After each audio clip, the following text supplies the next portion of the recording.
প্রথম তলার ধূসর মরুভূমি পার হওয়ার পর সামিররা এখন এমন এক জায়গায় এসে পৌঁছেছে যাকে টাওয়ারের ভাষায় বলা হয় ভ্যালি অফ বোনস বা হাড়ের উপত্যকা। চারদিকে মাইলের পর মাইল শুধু বিশালাকার সব প্রাণীর কঙ্কাল পড়ে আছে, কোনোটি পাহাড়ের মতো উঁচু, কোনোটি সাপের মতো দীর্ঘ।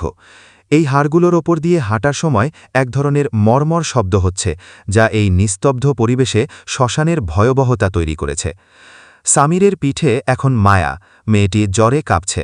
তার ছোট ঈগল বিস্টটি মারা যাওয়ার পর তার শরীরের জীবনী শক্তি বা মানা দ্রুত কমে যাচ্ছে।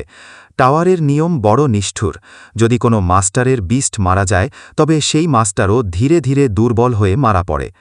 সামির তুষারের দিকে তাকালো। তুষার এখন একটু অদ্ভুত আচরণ করছে। সে বারবার সামনের দিকে তাকিয়ে মৃদু গর্জন করছে এবং তার লেজটা তলোয়ারের মতো খাড়া হয়ে আছে। সামির ভাইয়া, মায়া ফিসফিস করে বলল, আপনি আমাকে এখানে ফেলে রেখে যান, আমি আপনার গতি কমিয়ে দিচ্ছি। ওই ড্রাগনটা আসছে, আমি ওর নিঃশ্বাস অনুভব করতে পারছি। সামির থামল না, সে মায়াকে আরও শক্ত করে ধরে বলল, চুপ থাকো মায়া, আমার মা বাবা যখন মারা যান তখন কেউ তাদের হাত ধরেনি। আমি সেই ভুলটা করব না। তুষার যখন তোমাকে মেনে নিয়েছে, তার মানে তোমার ভেতরে এমন কিছু আছে যা আমাদের বেঁচে থাকতে সাহায্য করবে। হঠাৎ পুরো উপত্যকার আকাশটা কালো হয়ে গেল। কোনো মেঘ নয়, বরং বিশাল এক জোড়া ডানা আকাশকে ঢেকে ফেলেছে। হাড়ের পাহাড়গুলোর ওপর দিয়ে এক বিশাল ছায়া বয়ে গেল। সামির ওপরে তাকিয়ে দেখল এক বীভৎস দৃশ্য। একটি বিশাল ড্রাগন, কিন্তু তার শরীরে কোনো চামড়া বা মাংস নেই, শুধু চকচকে সাদা হাড় দিয়ে তৈরি তার বিশাল আকার কাঠামো। তার পাঁজরের ভেতরে একটি নীল রঙের বিশাল কোর দাউ দাউ করে জ্বলছে, যা ড্রাগনটির হৃৎপিণ্ড হিসেবে কাজ করছে। এটি হল প্রথম তলার floor guardian, the bone dragon. ড্রাগনটি নিচে নেমে আসার সাথে সাথে এক প্রচণ্ড ঝোড়ো হাওয়া বইতে লাগল। সামির ছিটকে গিলে একটি বিশাল কঙ্কালের আড়ালে আশ্রয় নিল। সিস্টেম ওয়ার্নিং, ফ্লোর গার্ডিয়ান শনাক্ত হয়েছে। নাম আজেরাত, দ্য ডেথ উইং। লেভেল 50, বস। সতর্কবার্তা, চ্যালেঞ্জারের লেভেল অনেক কম, পালানোই একমাত্র পথ। লেভেল 50? সামিরের কপালে ঘাম জমে গেল।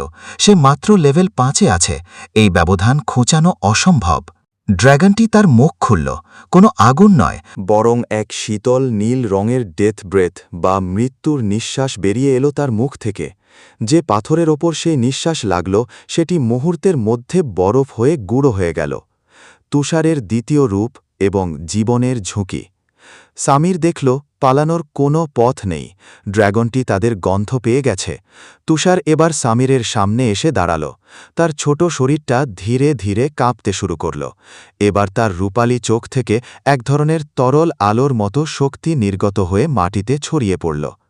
তুষার সামিরের দিকে ফিরে তাকাল। সামির তার মাথায় এক অদ্ভুত বার্তা অনুভব করল। মাস্টার, আমাকে আপনার অর্ধেক রক্ত দিন, আমি আমার নিষিদ্ধ রূপ ধারণ করব, কিন্তু মনে রাখবেন এতে আপনার আয়ু কমে যেতে পারে। সামির একটুও দ্বিধা করল না। সে তার নিজের হাতের তালু তলোয়ার দিয়ে চিরে ফেলল। তাজা রক্ত যখন তুষারের মাথায় পড়ল, তখন এক বীভৎস কিন্তু সুন্দর রূপান্তর শুরু হল। তুষারের সাদা পশমগুলো ধারালো কাচের মতো শক্ত হয়ে গেল। তার পিঠ থেকে দুটো রূপালী ডানা গজাল।